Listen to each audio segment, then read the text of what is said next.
Okay, lunaku lwakutaano twesimye nnyo okulaba nti ate tufulumyeko mu studio ne tujjako eno Kyebando Kamwesi Mall studio bagiyita 7th Avenue studio space we tuli olunaku olwaleero tuli ne Oscar Ntege. Now, this gentleman has over 20 years of experience into commercial photography. Ate no yayongeramu ebirungo, nayingira into documentary filmmaking, content strategizing, ate kati ali ne mu cinematography, ebintu abigaseemu nnyo omutindo. Olunaku olwaleero episode eno njagala ebayigirizeeyo ebintu bibiri bisatu.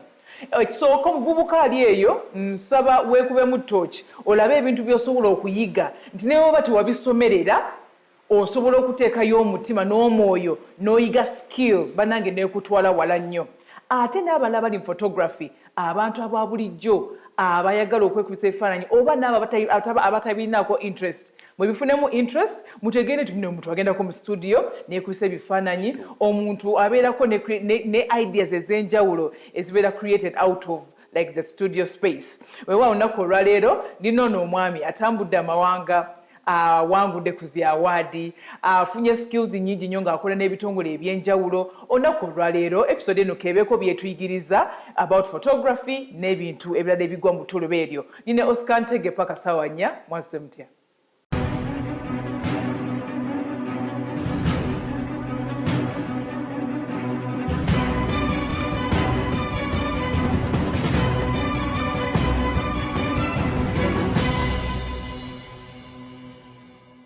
Zinamu okubaniriza NTV ne Spark TV tuline omwami Oscar Ntege. Omwami ono nno ebintu bino yabisomerera ddala yafuna bachelors in industrial art and design. And then abisomeredde abikoze era akoze n'abantu b'amaanyi nnyo ashutiza ba celebrities akoze embaga y'omu ku abo abaami abaasooka okuteekawo enkyukakyuka mu bintu by'embaga. Muzungu kyeyandise wedding photography, n'abeeramu ebirungo byagattamu ekintu nekinyumira ddala n'abantu abalala n'abamentaringa n'abakwatako ekintu nekijja nga kigaziwa era nga kikula. Oscar oli oti? Ndi bulungi nsanyusa okubeera wano. Amiina. Abantu abatulaba olunaku olwaleero tugenda kwogera about photography. Yes. Naye nga tetunagenda wala njagala nsooke nzijukiza abalayi baffe banaye omwana omusufu ankozeeko enchanted brushes. Abalayi baffe badde bagamba Stella Natinga, you have changed. Yes, of course, enchanted brushes yankozeeko. The face beat is lovely. Era tusookedde mu ka studio session wali ne bankuba ebifaananyi ebisufu ennyo and we have enjoyed every bit of it. Oscar, nga tukwaniza ku Mwasuze Mutya oli otya mu gye ndi munnange nga nsanyusa okubeerako ku Mwasuze Mutya ne NTV Spark TV neyanziza okubeerako wano. Amiina. Oscar, emyaka 2 kakyanga watandika kino ekintu ekya commercialized photography ng'okifunamu n'ogenda ng'oyongeramu n'ogenda nga oyiga ebintu ebyenjawulo mbuulira experience eyebadde etya? Ekituufu tekibadde kyangu. Oli ayinza okulaba Oscar Ntege ng'ali wano naye tekibadde kyangu. Olugendo lujjubadde lujjudde ebiwonvu n'ebikko. It's really been a hustle. Nti natandika okushootinga. By then when natandikira waliwo digital studios 3. Waliwo Megapix abalinga ba pioneer ba digital photography omwami Sematimba nanyini wa Radio City kati ali. Then ne wabeerawo Dolico eyo yali yaba China oba Korea. Kati studio yali ey'omunansi omulala yali African Images. Kati nze nali nkolera ku African Images eyo gye nayigira emirimu egyo. Naye nga before sinafuna mulimu ogwo nasooka kuba bifaananyi ku church naye nga ebifaananyi byenkuba era tebitegeerekeka. Era kyali wange gwe wayita Latipo okunkubira yambuuza oyagala omulimu ne mugamba ye nze nga manya mpise kuba mulimu gwa birthday n'agamba kuba ku nnamba eno ogendeyo omwami oyo bamuyita Kibiranga agenda kukola ki kuwa omulimu. Ntuukayo omwami anduuza kandayo ku bifaananyi by'okuba nze nga simanyi nti waliyo n'ebya portfolio era nakwata kamera ne muwa bibino byenkuba nascrollingamuko bw'ati nanyinyibaza feesi nagamba osomera wa nemugamba ndi Makerere soma industrial fine art nagamba omanyi ojja kujja ku Monday tukole yampa okuba ebifaananyi ebyasooka ku Monday nga ngenze naye nakuba ebifaananyi nenkwatiramu n'obumooli na buli kimu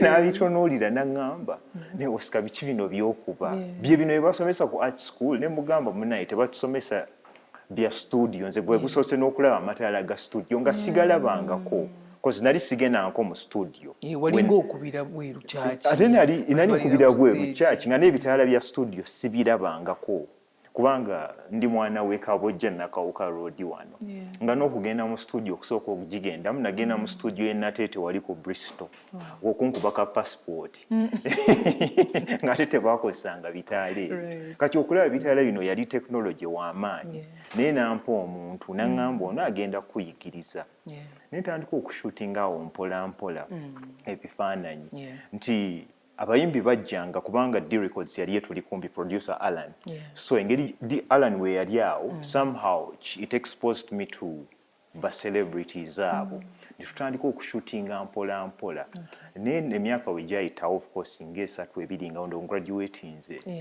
nengenda nensaba mukama wange nti nsaba genda kwetongola naŋŋamba sadduka buddusi anti gy'oba toyombye gy'otera okudda kati nengenda netukola studio kusooka partnership nagikola n'omwami omanyi obeera otandika business obeeramu ne kuli okutya ogamba nsobola okutambula olugendo zino obwomu so saalowooza naku partner nenfuna partner ono yali muvuzi wa boda yali partner wange netugenda nga tulina emitwalo 8 gyaffe netugenda nesasula emitwalo 45 egyasooka egya rent netukuba omusajja eyali property manager netumukuba kodi netumugamba omanyi eziddako tugenda kukola ki kuzireeta somehow simanyi mukama bwe yakikola netushootinga yawo obuntuntu sente nezijja neziwereza emyezi 3 then tutandise okukola tukubye ebifaananyi byali client baali tebajja nnyo nga tulinda ku Monday lunaku lwaffe olwali busy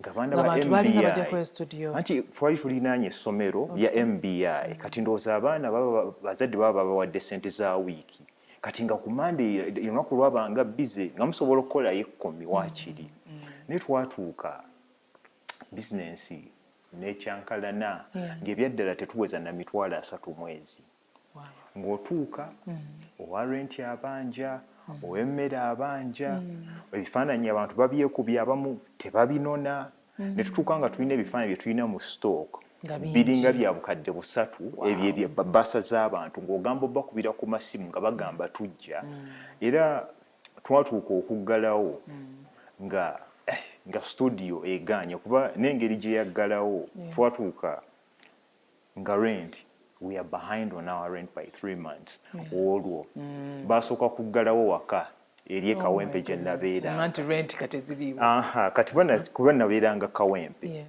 ewaka ne basooka ne batuggalira ebintu ne babijjamu ne babikwatirayo naye essaati n'empale bye nali nninawo awo nagenda walimu owina awo bayitawo ennaku zino awo ku mwala batunangawo amasaati nengulayo ekisaati kyangawo kya 10 ezo kati nga nzibaatisa 2 wentyo kati netandika okusula mu studio daba sikaali wandoopa ewa property manager nti oyo alabika asula mu studio property manager olunaku lwe yangoba ng'olwo rent yali myezi egyo 3 wow yakonkona oluggi mwami n'agamba fuluma tolina kyokwatako kamera generator ebifaananyi by'abakasitoma buli kimu n'akikwatiramu n'aleeta n'owa welding n'ayokya oluggi n'aŋŋamba todda wano okuggyako ng'olina ssente zange nafuluma okuva awo ku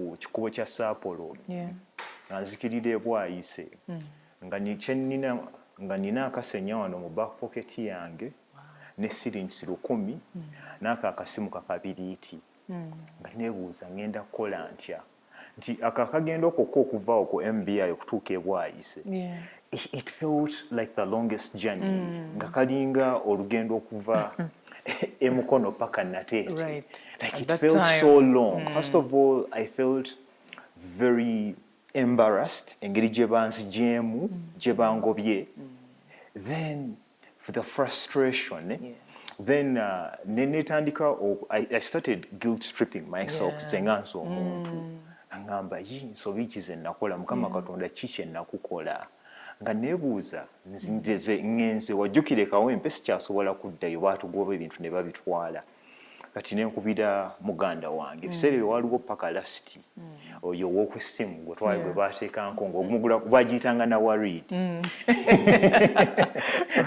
nenkuba ku warid nenkubira Keith my brother nemugamba omanyi eno kitabuse ate olowooza omwami sijja mwogera linnyo olowooza omwami property manager tangobye nagamba boy nagamba jangu tugwe wano yali abeereyo mu ghetto ze ekiwaatule bayitayo wabiduuku nga kalumu tusulamu kamu bwe kati nga nze banteera waawo omufaliso wansi ye ne mukyala we ne basula waggulu naye omanyiza ghetto ng'enkuba weetonnya toyi envunyu zibayo ne zitambulira kungulu obutoyi bwa kalina now that was the kind of house it was kati you just imagine because enyumba yali mu lutobazi toyi nga ya kalina kati ng'enkuba weetonnya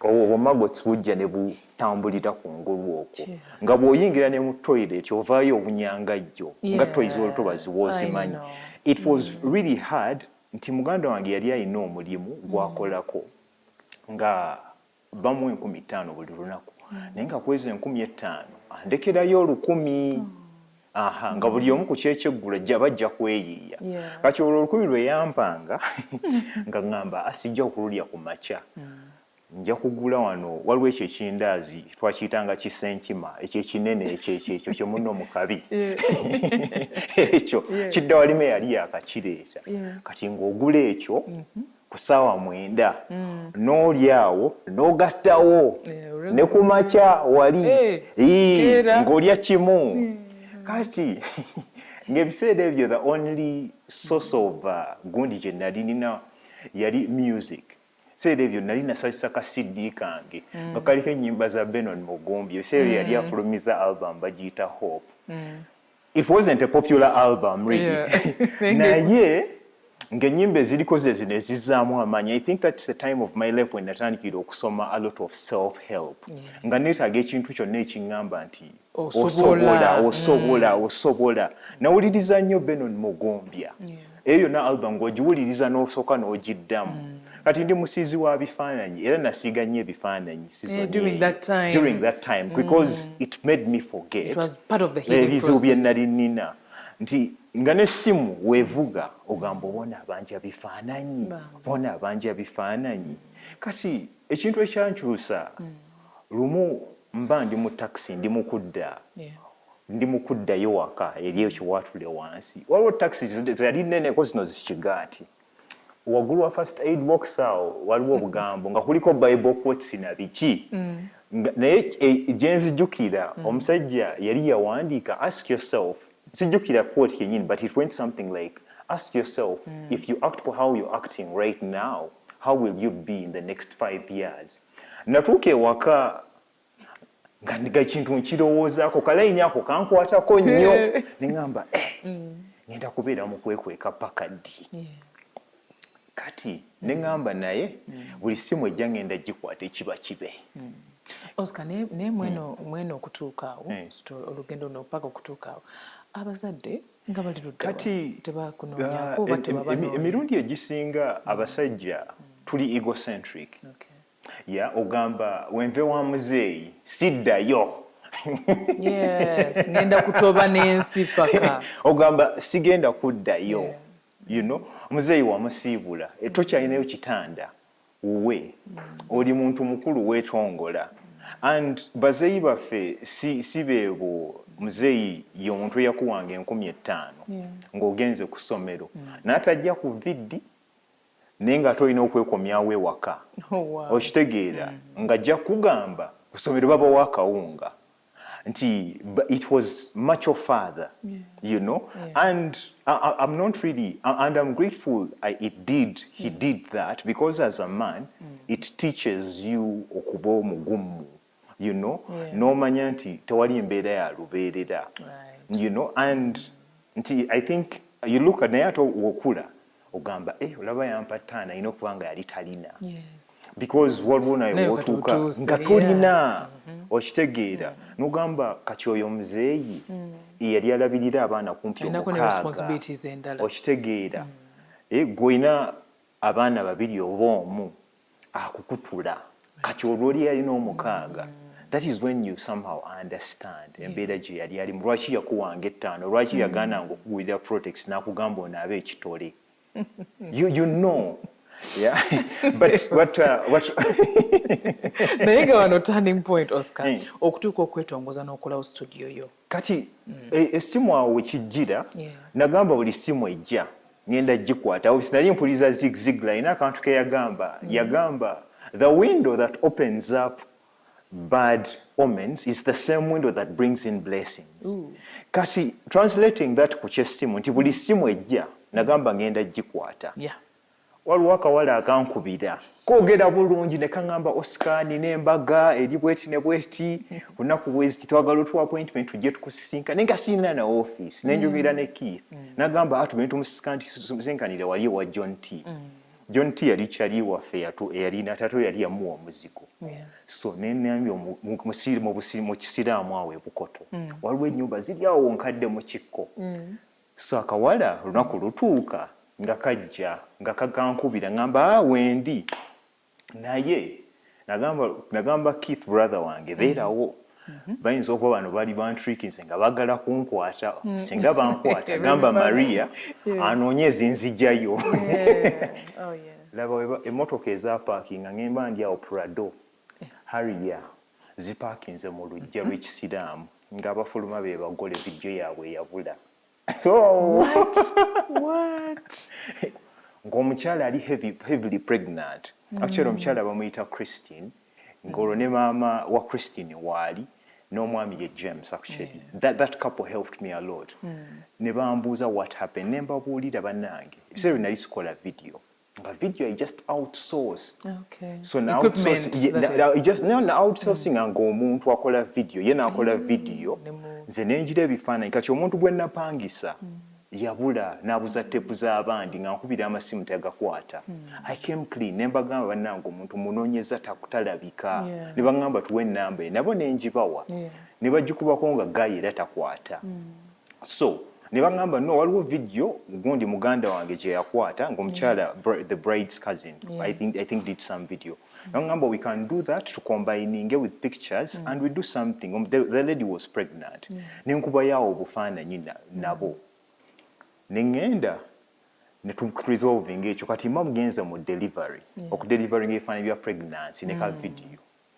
Christine nantuuza ne James. Because ekyanjagaza nti James ye James Kigozi twali tweddira kyekimu nagamba gw'oli muto wange. Naye nze sirabangayo photographer Kampala akusinga. I've not seen a good photographers. You look at our wedding pictures. Buli muntu ajja wano abyagala. Naye ekikusumbuwa ki?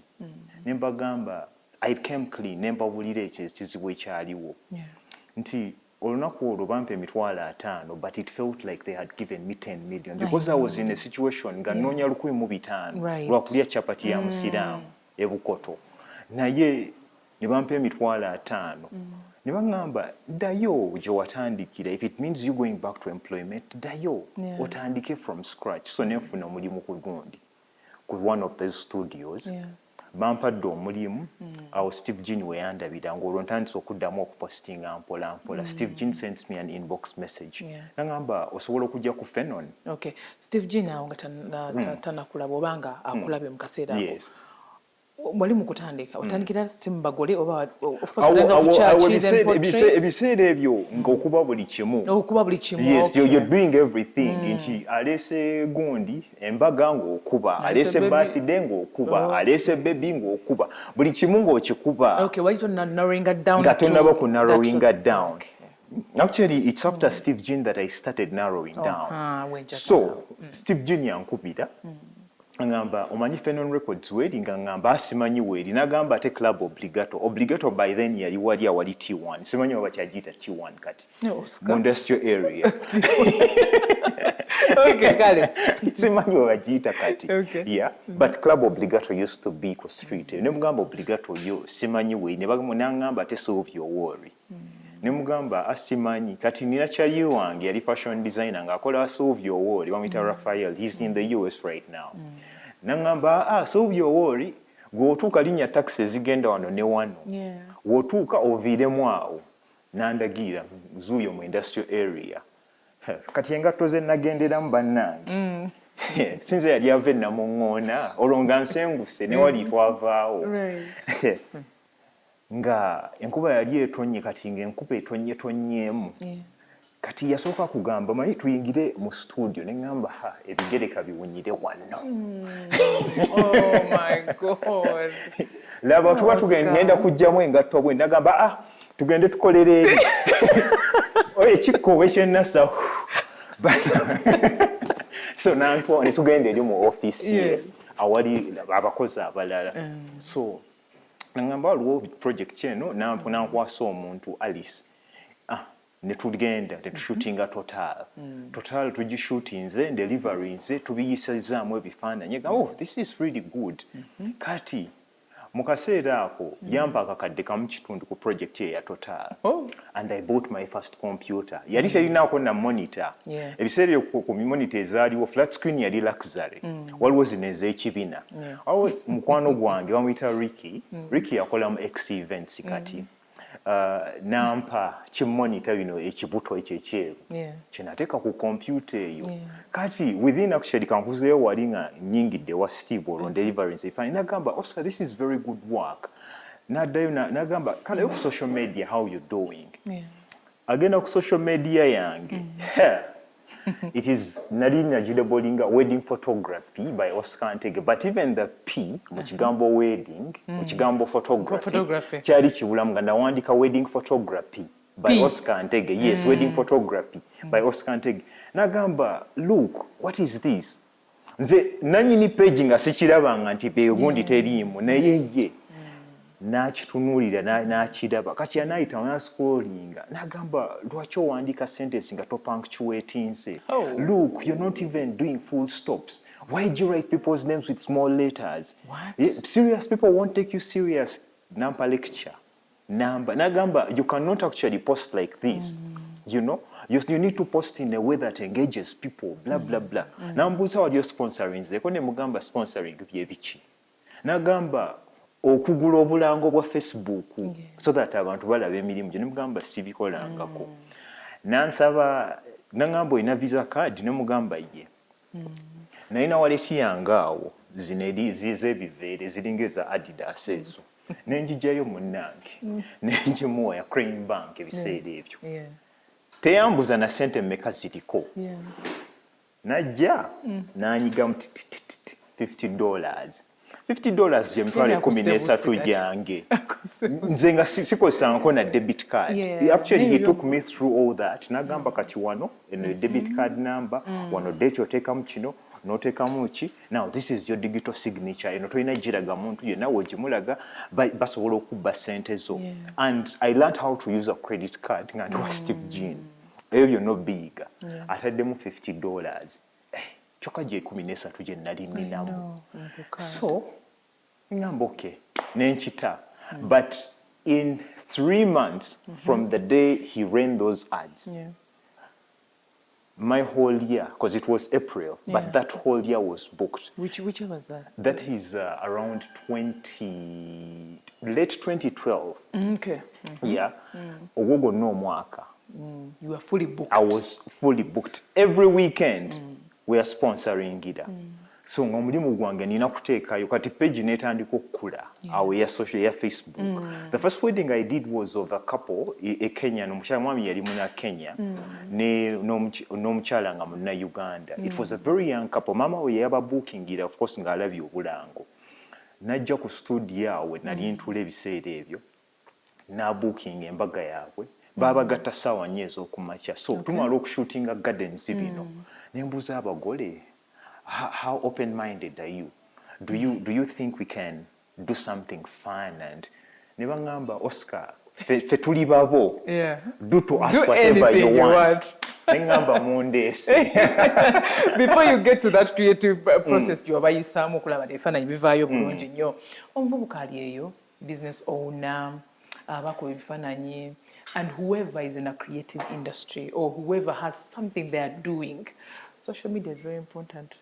Olaba buno obuntu buno obutono Oscar bamugamba atereezeemu yabutereeza. Sina kindi olinako on'okwefiiriza kuko, maybe no boosting posts, or you invest in the content that you create around your business and content and everything, and you see your life change. Kasooka tuwumunemu katono nnyo, then tukomewo engeri Oscar ate yayongeramu ebirungo mu nkuba y'ebifaananyi. Tovaawo.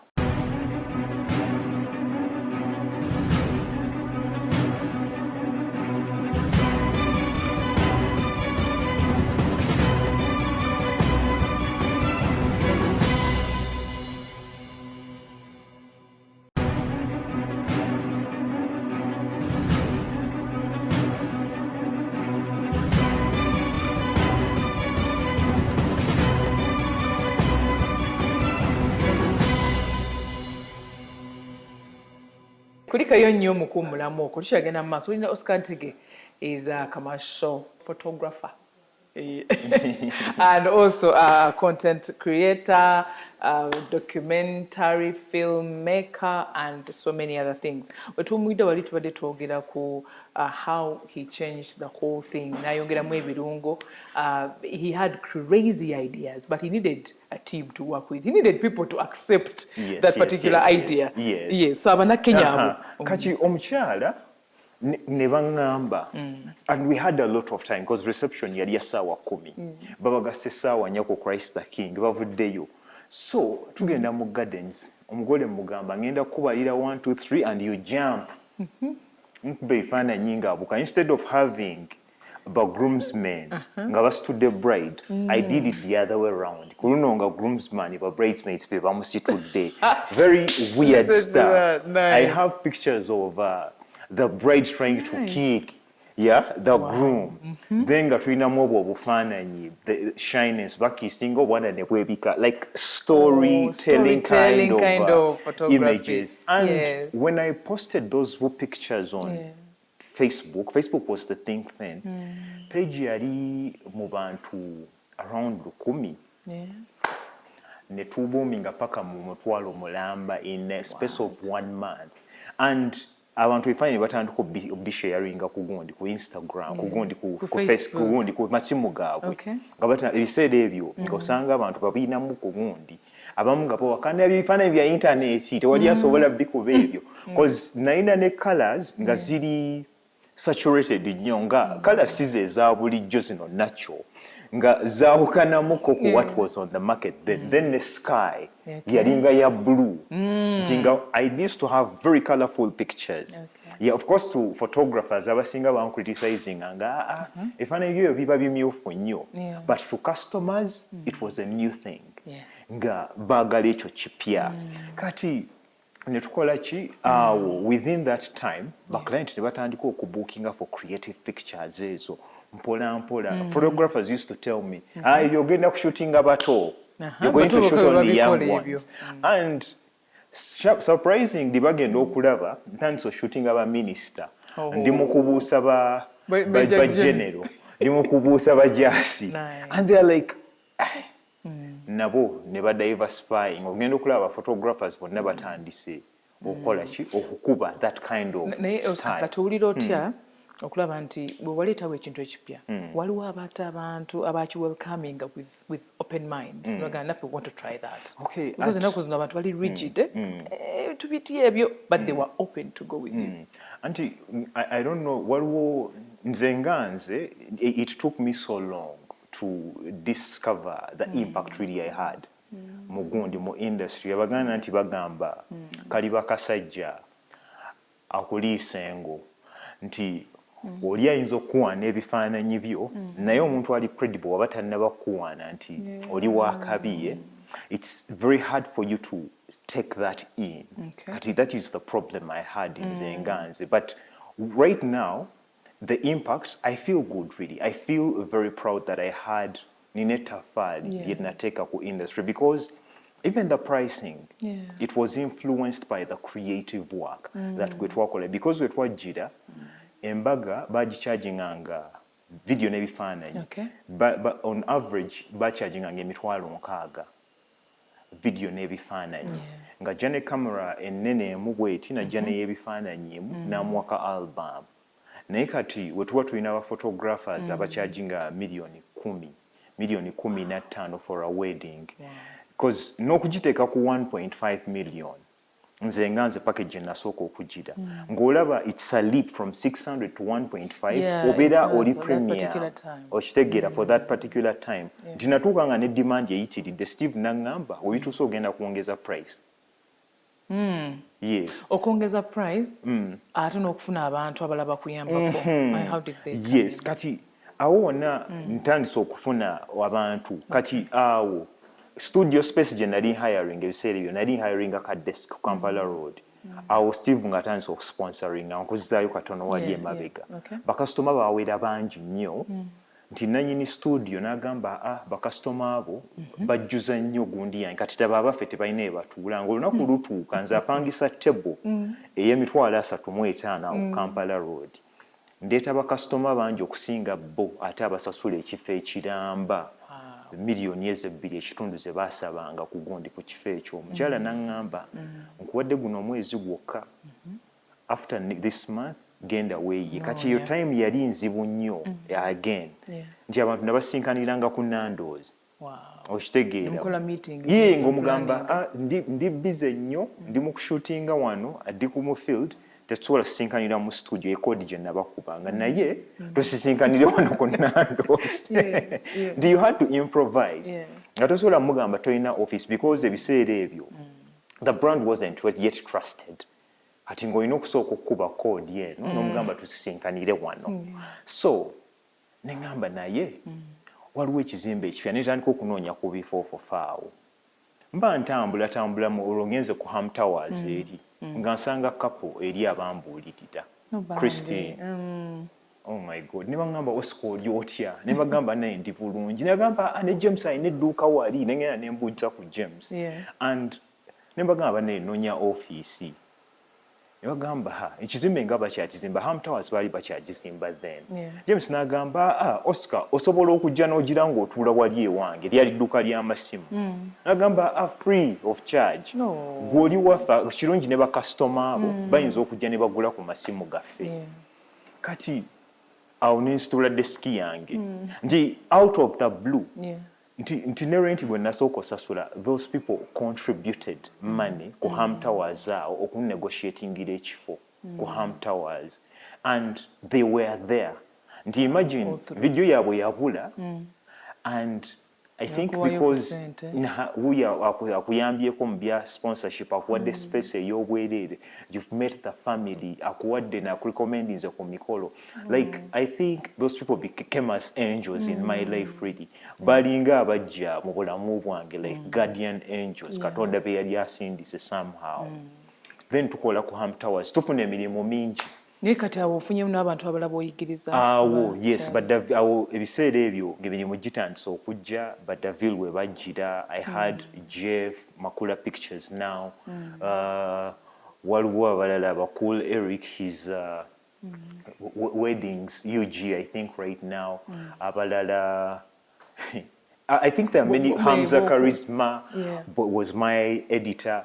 Bonna bajja nga batuula awo ne ba editinga, but bali bakwano bona ignoba gathering n'obugamba nti mujje muyambeko. Omuntu eyandetera Daville yengeri gye yansangamu yali abajja. He was doing carpentry work eri ku lamination. Nangamba Oscar bambi njagala kukolako naawe. He was passionate about photography.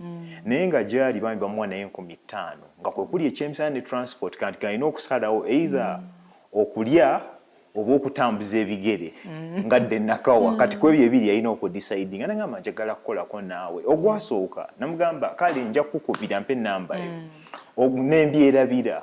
Ogwokubiri we naddayo awo nagamba naye tewankubira.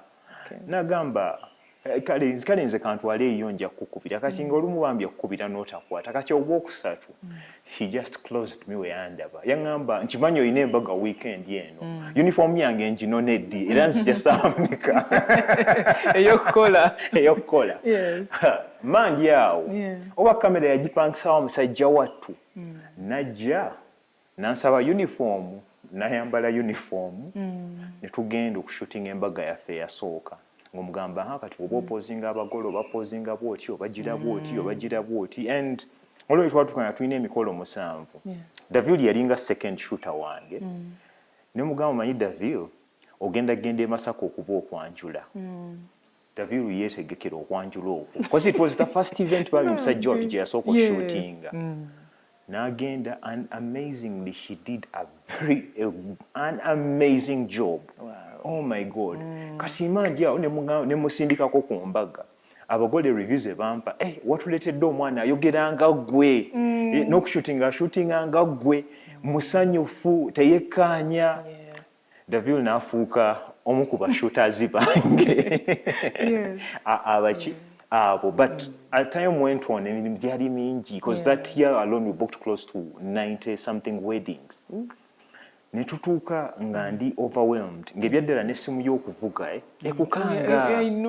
ekukanga kozi omanyi ono buli akusimu ekwevuga egenda kukubanja ne tutuuka nga ne Hamza yennyini tasobola kumalawo traffic because Hamza yali editor nga ali fast he now bamuyita kati charisma photography nga yali he was the fastest editor gwe nalina ng'okusobola omuwa omukolo n'agukuwa olunaku olwo naye nga naye takyasobola kumalawo traffic gwe twali tulina ebifaananyi bye twali tulina. Oscar, at this point and I know the story mpanvu and of course tugimenyeemenyeemuku okusobola okuwa ebisinga obukulu inspiration points muzirabye journey ya Oscar erimu ebiwonvu n'emigga and at some point he used to pick himself up n'agamba bannange nakyenjagala nakyenduubirira okufuna oba okukola ngenda kukikola era ngenda kiremerako n'emikwano gye mugirabye baamunoonyanga baali balina skill nga balina passion naye nga banoonya opportunity. So how often do we go out there and look for opportunity, look for our friends tweyogerako nti nange nimanyi okukola kino nange nina skill mu kino neweyogerako abantu ne bakumanya ensi neekumanya. Oscar, right now twagala kuyita mu of course the process of photography, but the process of taking a very very good picture. Abantu abali abatulaba ba photographers and everyone watching abatayagala bifaananyi abatali bafaane ba studio abo nabo tubaagazisa ebifaananyi bino. And I know the journey is long but we shall get back to the journey, but let's first give them the process of taking a picture. Anti ebifaananyi biri mu categories because netegeka gye weetegeka ku by'embaga yanjawulo kunjetegeka ku bya birthday oba ne corporate photoshoot naye ngenda kukiwumbawumba. Basically we tuba kati tugenze ku mbaga emirundi egisinga abagole luli nga timekeeper akuwa minutes 10 nakugamba you have 10 minutes naye abagole twajjanga wano mu orientation wano nga bazza bookinga ng'omugamba naye twetaaga 1.5 hours mu gardens eyo timekeeper mbadde nsaba omugambe. It was very challenging nga kukyalo okukiyisaamu kubanga abaphotographer bashootingiranga eddakiika 2 luli ng'akuba ebifaananyi biri basic portrait y'omugole omukyala portrait y'omugole omwami nakuba ekyabana group photo n'akiggala. That is 20 minutes of shooting. Naye nga ku luno obagamba omanyi twetaaga minutes wakiri 1.5 hours obudde obwo so time is everything. Photographer wo otamuwa budde bwakushootinga togenda kufuna bifaananyi birungi ebyo byonna ebifaananyi bye balaba ku mitimbagano oba byeraba ku mutimbagano they are choreographed from the lighting, from the way somebody is standing. N'enseka yennyini kubanga waliwo omugole w'omugamba I want you now to give me a heavy laugh seka you get it and you demonstrate. Waliwo omugamba now I want you to give me like a tough kind of I don't know whether I can use this word on TV but that kind of look, feel like the most beautiful girl in the world, pay that focused look, eagle eyes view, and you demonstrate that stuff because I want to call a super models and egisinga. The posing techniques that we use, to call some mirroring technique, you demonstrate it here. No jida and naturally we to shooting emirundi egisinga you speak feelings into them. you tell them what to do, but you speak feelings into them. And I told you, think of yourself as the most beautiful girl in the world or the hottest woman alive. Yeah. You see how you gave me that sharp kind of look at Marilyn Monroe? Yeah, because I've spoken feelings into you. Describing. Think of yourself as Oprah Winfrey. So that is the difference between speaking feelings into someone and telling them what to do. Bintu byanjawulo. And kyekirwaki ojja kulaba abamu nga bamugambye ekyokukola, but amumaaso muno the people esigala ntono. Olaba nga ebifaananyi birina light mulungi naye nga something is missing. There's no life in the eyes. Yes. Okay. It's because somebody didn't speak life into that particular person. Nti wotegeera nti abantu wetu shooting, okay, to photographers, nti ba bulijjo. Don't treat them like you're treating models, because models guba mulimu. But omuntu wa bulijjo, 90, which is 90%, wetusanga abatamanyi kupozinga. Waliwo photographer omu gwe nalaba shootinga. Nga byaddala omugole bambi ekintu kyamulema. Namugamba nkugambye kola bwoti. Ngamba onalowooza akola ne ba model because omala kuddayo kuba I'm not the most photogenic person nange buli wentuula mu maaso ga kamera mbeera nervous. Actually I'm nervous right now. Okitegeera nti okujjako ng'obaddeko this side wosobola okufuna that empathy okumanya. Then in terms of commercial birthday shoots and the like, of course I usually tell people dress for status. Dress for status, not comfort. No, this is what I'm comfortable in. Imagine Emperor Haile Selassie over the Queen of England ngagenda mu photo shoot ye. Abalina okwambala chepeze zonna. Golooza Queen yali comfortable kubanga atadde ekikofiira ku mutwe buli kiseera. She wasn't comfortable, but she knew her status. So usually what I tell people, dress for status. Even when we're doing family shoots, tungisa dress ennungi. Tofuna kisaati nga kiriko agagambo n'obikuba ku baana. You know, oba ekiteeteeyi ekiri awo kye wasuulasuula n'obikuba ku baana. Yes, somebody would say candid shots, because there is a big difference. Grab shots and typical photo shoots. Unless ngoyagala grab shots. Grab shots is ezo ofunye ekisaati wali ewaka ne ngenda mu studio tukubeyo ebifaananyi. But a curated shoot, nti tujja kugamba omukyala ogenda kwambala dress ng'erimu satin, omwami ogenda kwambala suuti, then omwana tugenda bambaza linen and this. If you want to go African, oyambala ekitengi oba kaftan or something curated. So you can also be part of the whole styling process. You're part of the whole styling process. Definitely, if you're not part of the whole styling process, then you're just an equipment owner. Why would they pay you millions? You know? Because family shoot typically yabukadde obiri kitundu. When somebody books with us.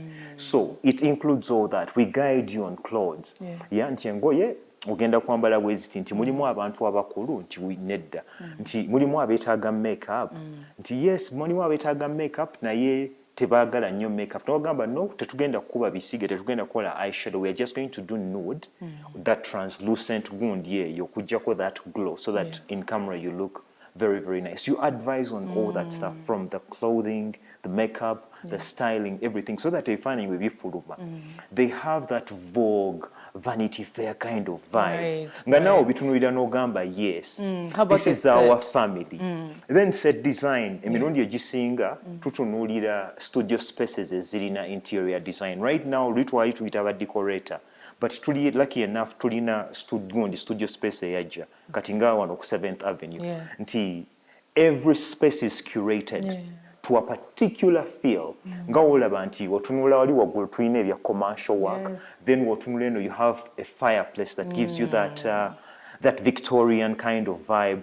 Noddera still wali nofuna that Vikings kind of feel with the casings. Nofuna this glamour glow.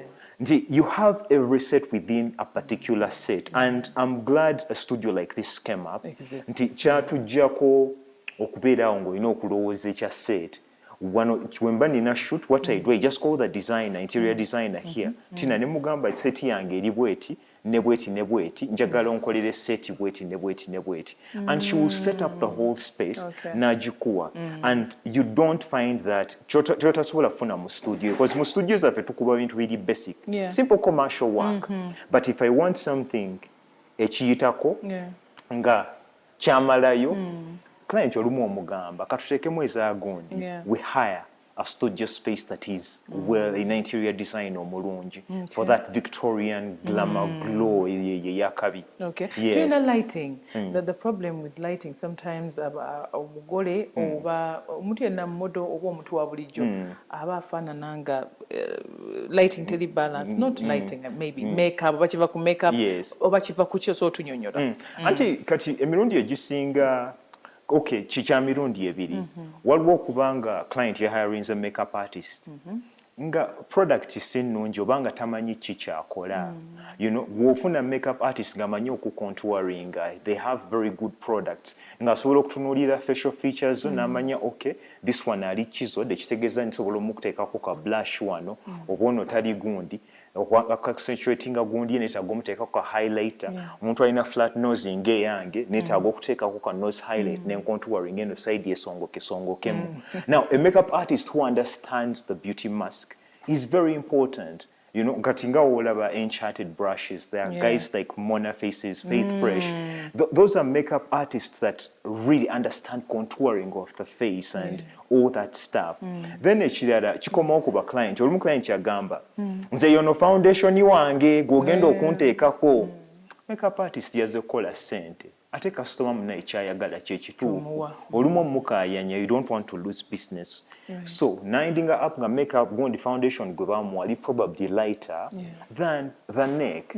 And olumu newe kibanga si bwe kityo. Ne oba ogambye kati fakadi tugezeeko okumatching ono foundation ya matching eno one neck. If somebody is putting on a light colored thing ng'ekiteeteeyi ky'omugole, it is going to get dirty because of foundation. So ojja kwekanga emirundi egisinga nze bwe nsobola okitereeza mu post mbagamba omanyi mukireke I'll match the neck in post production omugole aleme kutta kiteeteeyi kye you know it's really two way in my opinion. Yes, waliwo abantu abanene oba abalina body parts ze batali proud of. Yes. And they would love to take pictures. How do you make them feel comfortable, depending on the costumes they're wearing, and also have the pose and everything? Kati emirundi egisinga abantu kati plus size kanjogere kuba plus size bange, and that's my biggest clientele, by the way.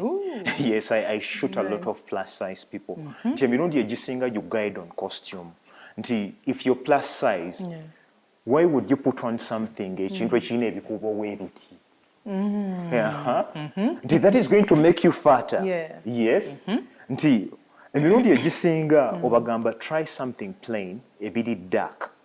If you're plus size, darker plain colors. Yes, darker plain colors. Nti when you wear red or pink, ogenda zimbulukuka. Oba white. Ogenda zimbulukuka. So you put on colors ezijira, you know. Okugeza colors. Kati okugeza nga navy blue, the earth tones like this dark brown, because somehow with visually the camera pushes you away.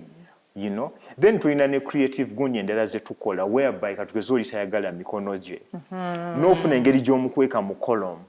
You pose them in maybe isometric view. This part of the hand gwe gusinga obunene no side.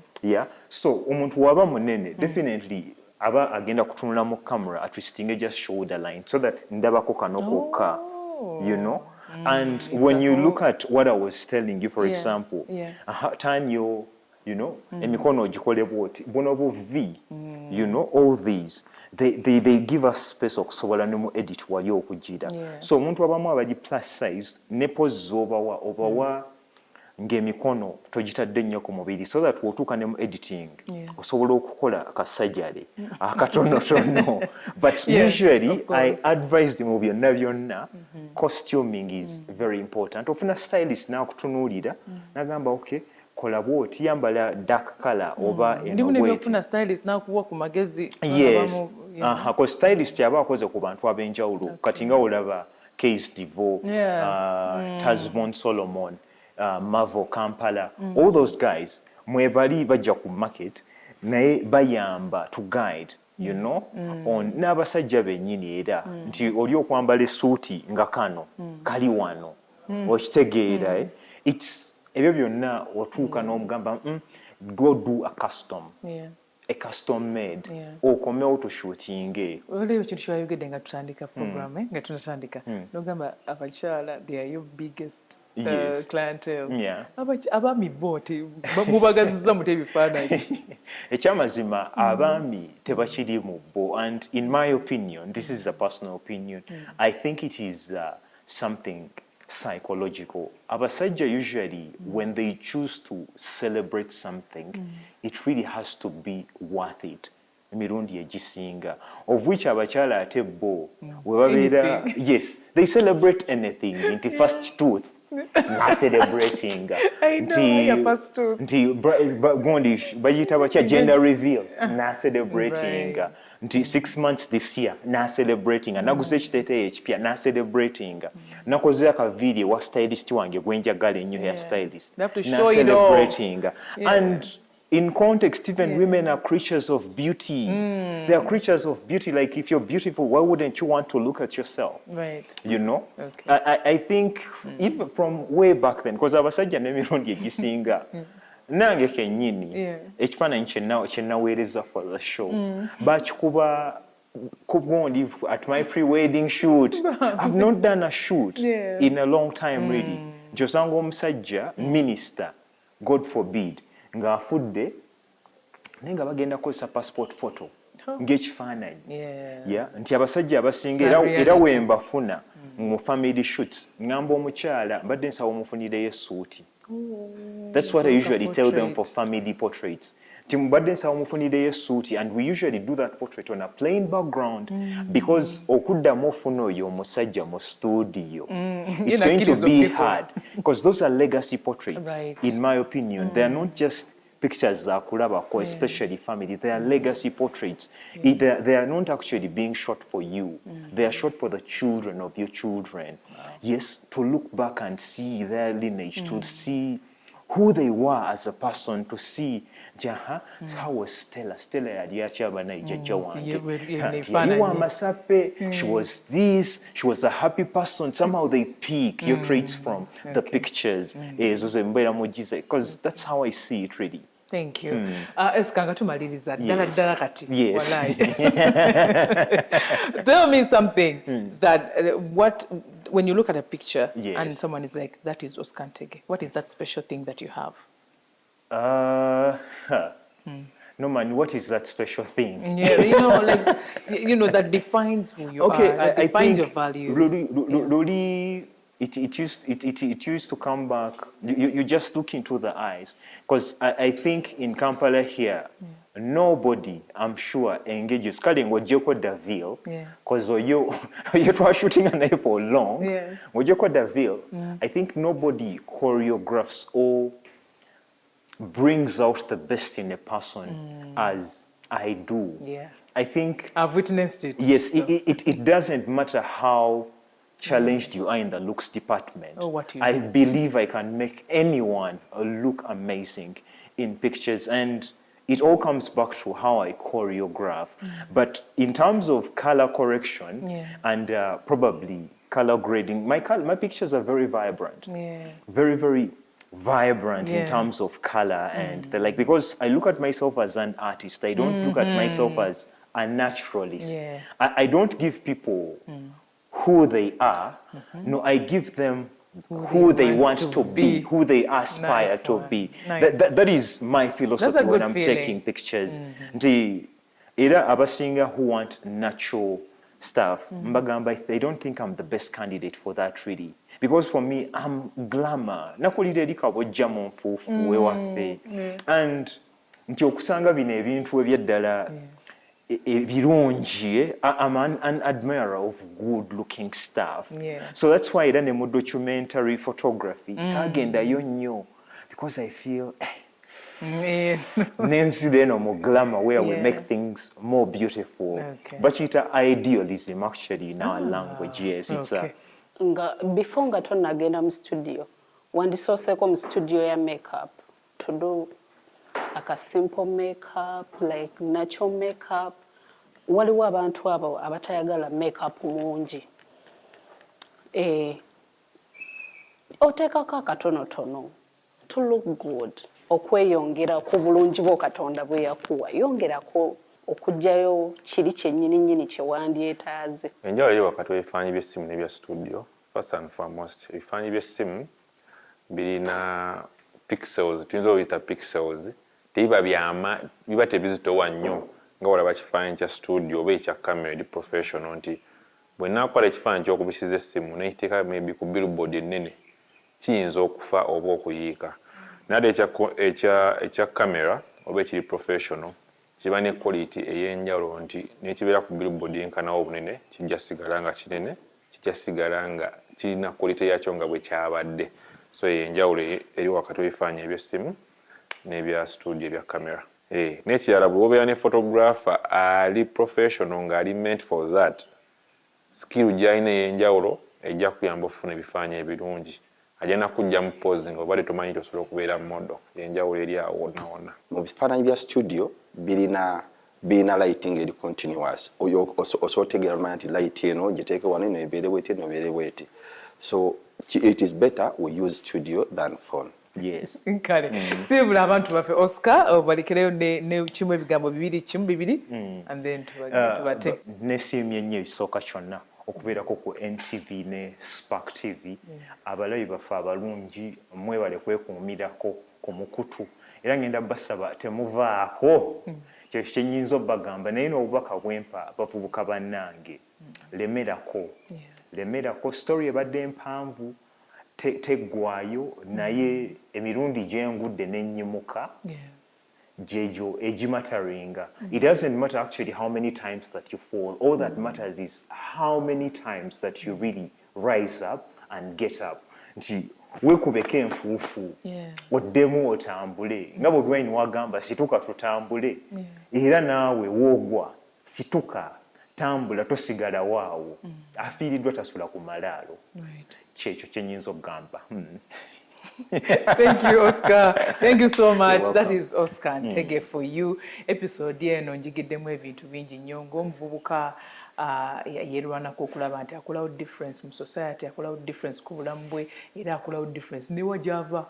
Oscar teerabirangayo where he came from, and he keeps on adding value, innovating his art and everything. So we are together in this, young people. Twerwaneko tukwatire wamu okulaba nti twejja mu mbeera embi ate tubako ku level gye tweyongerako ne buli kimu kyokola. By the way, yongeramu art, yongeramu ebirungo kabuntu butono nnyo, social media business zo na byonna yongeramu kavulugwa katine nnyo kayinza okyusa engeri gy'olaba ebintu oba n'engeri business yo gyetambula.